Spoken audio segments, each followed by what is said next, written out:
semuanya, aku Firyasa Nagalia. Aku Najla. Hari ini kita bakal ngomongin apa nih, Naj?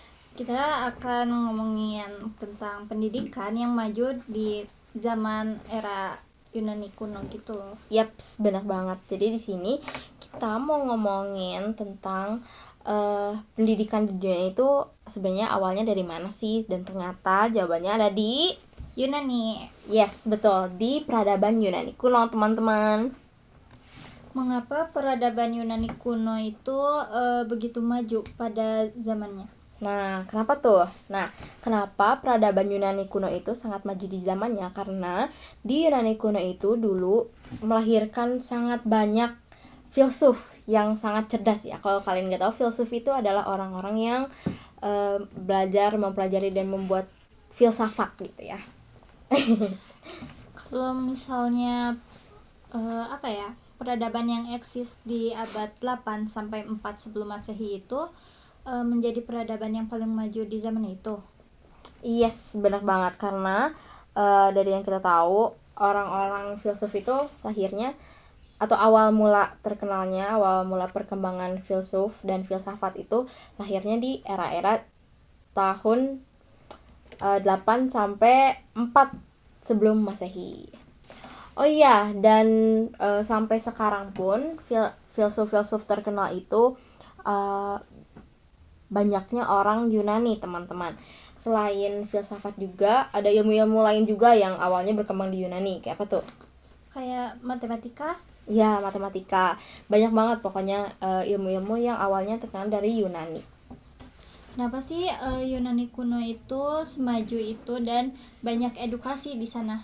Nah, awalnya Yunani kuno itu bisa maju karena banyaknya lembaga-lembaga pendidikan yang ada di Yunani kuno.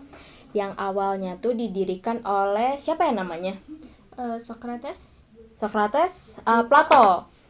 Nah, mereka itu adalah salah satu orang-orang filsuf yang mendirikan lembaga-lembaga pendidikan di Yunani kuno. Kayak gitu, Naj. Plato juga memiliki banyak karya sastra. Dia menyampaikan filsafatnya di karya-karya sastra dia. Tuh. Nah, aku pernah nih baca satu buku di mana di dalamnya itu Socrates dikisahkan sedang berdiskusi bersama dengan dua orang, dan di dalam diskusi itu disimpulkan bahwa untuk terciptanya sebuah kebajikan maka diperlukan edukasi. Gimana nih menurut kamu? Aku setuju banget. Kalau nggak salah aku juga pernah baca orang yang dikisahkan berdiskusi sama Socrates itu namanya Nicias dan Lucius. Nah, mereka ini berdiskusi tentang apa tadi katanya? Kebajikan. Ya, kebajikan itu berawal mula dari edukasi. Aku setuju banget soal ini. Karena menurut aku orang-orang yang bijak, orang-orang yang baik itu pasti orang-orang yang teredukasi. Setuju gak? Setuju sih. Iya. Dengan memiliki pengetahuan, manusia bisa menjadi bijaksana. Dengan kebijaksanaan, dia bisa memilih untuk membuat apa saja yang baik bagi dirinya sendiri dan orang lain. Iya, benar ya. Kita jadi manusia juga harus pintar. Nah, ini kebukti banget sih, soalnya di zaman-zaman lalu itu, zaman-zaman Yunani kuno itu banyak sekali orang-orang pintar dan lembaga-lembaga pendidikannya maju kan. Nah, mungkin kita juga Indonesia bisa mencontoh dari perkembangan lembaga-lembaga maju, bagaimana mereka mengolah edukasi, mengolah masyarakatnya menjadi masyarakat yang berpendidikan.